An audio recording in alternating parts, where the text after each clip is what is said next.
week, ठीक है, has the proportion of families with children under the age of 18 who ate dinner together 7 nights a week decreased? Use a 0.05 significance level. सबसे पहली चीज आपने guess करना है कि क्वेश्चन सीआई का है या हाइपोथेसिस टेस्टिंग का है। ठीक है, उन्होंने सिग्निफिकेंस लेवल दिया हुआ है, ठीक, कॉन्फिडेंस इंटरवल गिवन नहीं है, तो आपके पास क्वेश्चन हाइपोथेसिस टेस्टिंग का है। दूसरी बात, पैरामीटर कौन से यूज हो रहा है? प्रोपोर्शन की बात की हुई है, क्लियर वर्ड्स में लिखा हुआ है, और परसेंटेज गिवन है, दूसरी हिंट ये भी है आपके पास। ठीक, तो स्टेप्स थे हमारे पास, हम स्टेप्स को फॉलो करेंगे। Step 1 is formulation of hypothesis आपने करनी है। कहाँ से पढ़ेंगे फॉर्मुलेशन ऑफ हाइपोथेसिस के लिए? सबसे पहले नल हाइपोथेसिस बनाते हैं। नल हाइपोथेसिस हमेशा इक्वलिटी साइन के साथ आता है। पैरामीटर क्या है मेरे पास? प्रोपोर्शन। और नल हाइपोथेसिस पॉपुलेशन पैरामीटर का और होता है। ठीक है, तो कहाँ से रीड कर रही हूँ मैं? Has the proportion of family with children under the age of 18 who ate dinner together 7 nights a week decreased? अब आप मुझे बताएं कि इसमें कैपिटल पी कहाँ गिवन है? अगर मैं शुरू से क्वेश्चन को देखूं तो इन दिसंबर 2001 रिकॉर्डेड डाटा गिवन है, लास्ट ईयर्स का डाटा गिवन है, हिस्ट्री का डाटा गिवन है। क्या कह रहा है? हिस्ट्री के डाटा में 38% अडल्ट तो थे वो एक साथ डिनर करते थे, तो ये आ गया 38% आपके पास पॉपुलेशन का प्रोपोर्शन। ठीक है, ऑल्टरनेट हाइपोथेसिस आपको कह रहा है डिक्रीज्ड प्रोपोर्शन लेस देन 38%। अब आप 38 को कन्वर्ट कर लें बेटा, अपने हाथ में कैलकुलेटर्स और टेबल रखिएगा प्लीज। 0.38 और ये भी आपके पास आ गया 0.38। ठीक है, ओके। अब ये जो इंफॉर्मेशन गिवन है इन अ रीसेंट पूल, ये अब स्टडी हुआ तो हमें एन गिवन है 1122 टोटल नंबर ऑफ अडल्ट्स। ठीक है, और इतने अडल्ट्स ने रिस्पॉन्स दिया, 403 ने आपको रिस्पॉन्स दिया कि वो जो है 7 नाइट्स वीक डिनर करते हैं। ठीक, तो इससे आप अपना पी कैप कैलकुलेट कर लो। बच्चों कैलकुलेट करो और मुझे बताओ क्या आंसर आ रहा है। 1122। और क्यू कैप भी निकाल लो इफ नीडेड, 1 - पी कैप के थ्रू। कैलकुलेट करना पड़ेगा बच्चों, मेरे पास कैलकुलेटर नहीं है यहाँ पे। 0.35। 0.35। और क्यू कैप क्या आ रहा है? 0.65। 0.65। आप मुझे क्यू भी बता दें, 1 - 0.38 करके, ये क्यू क्या आ रहा है?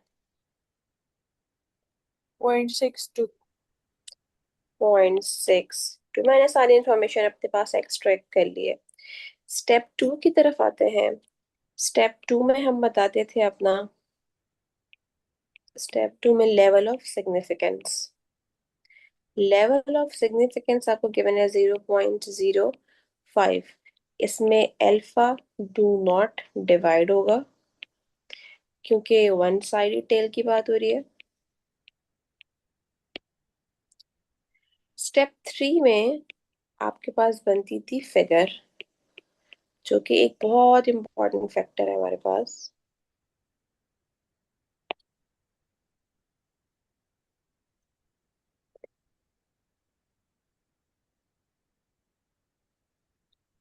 कर्व बनाया। अच्छा, कौन सी साइड होगी? P लेस देन, यानी कि लेस देन का मतलब है लेफ्ट साइड। ठीक है, लेफ्ट साइड शेड कर लिया आपने। प्रोपोर्शन के टेबल में हम जेड डिस्ट्रीब्यूशन यूज करते हैं। जेड डिस्ट्रीब्यूशन का कर्व सिमेट्रिक होता है। ठीक है, अबाउट ओरिजिन। तो मैंने सिमेट्रिक कर्व बनाया है। यहाँ पे आएगा जेड अल्फा बाय 2। जी, जेड अल्फा बाय 2। जरा टेबल पे देखो और बताओ 5% पे क्या वैल्यू देता है हमें। अल्फा आपके मैंने, सॉरी अल्फा बाय 2 नहीं आएगा, सिर्फ अल्फा आएगा, क्योंकि ये वन साइडेड टेल टेस्ट है ना। जेड अल्फा यानी कि -z 0.05। वैल्यू बताएं बच्चों, क्या आ रही है। 1.645। ठीक है, 1.645। नेगेटिव साइन बता रहा होता है कि लेफ्ट साइड की वैल्यूज है, पॉजिटिव साइन जेड में बता रहा होता है कि राइट साइड की वैल्यूज है। क्लियर होगी ये बात। अच्छा जी, अब आपके पास क्या निकलेगा स्टेप 4 में। ये हम पहले भी पढ़ चुके थे, ये मैं दोबारा बता देती हूँ आपको बच्चों, कि आपके पास ये वाला पोर्शन होता है डू नॉट रिजेक्ट का। Do not reject H not, और ये वाला पोर्शन होता है reject H not. Okay, step 4 में आपके पास फॉर्मूला लगेगा, और फॉर्मूला क्या लग रहा है,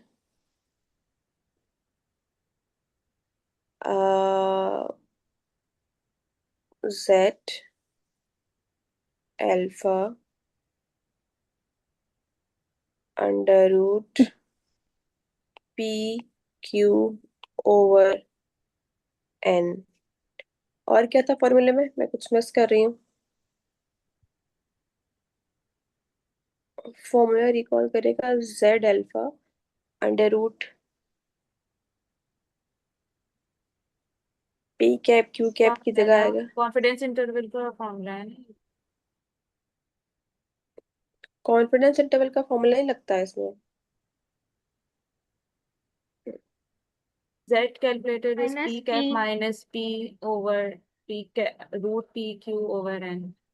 सही सही लिखा है मैंने, बस पूरा हो गया। No miss. क्या मिसिंग है इसमें।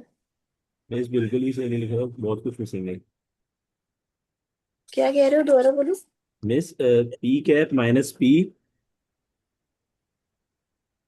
पी कैप, अच्छा अच्छा अच्छा, P cap minus P divided by under root under root P Q over N. ठीक है, मैं हाथ और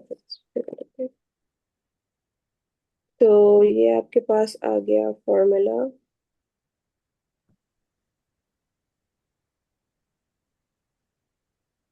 अब हम वैल्यूज यहाँ पे डाल देंगे। हमारे पास वैल्यू आ गई है पी कैप की 0.35, पी की वैल्यू है 0.38 डिवाइडेड बाय पी की वैल्यू है 0.38, क्यू की वैल्यू है 0.62 डिवाइड बाय एन मेरे पास है 1122। जी बच्चों, बताओ आंसर क्या आ रहा है। -2.07। -2.07। ठीक है, -2.07 आपके पास लाई कर रहा है 1.645 से पहले आएगा ये, यानी कि इस साइड पे आएगा। यहाँ पे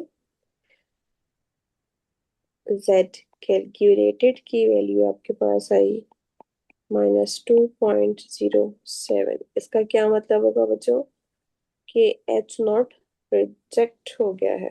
ठीक है, तो आप यहाँ पे कंक्लूजन लिख लो, इंटरप्रिटेशन में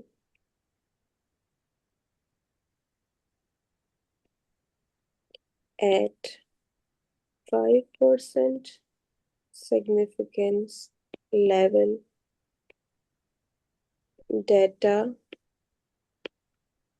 inverted commas do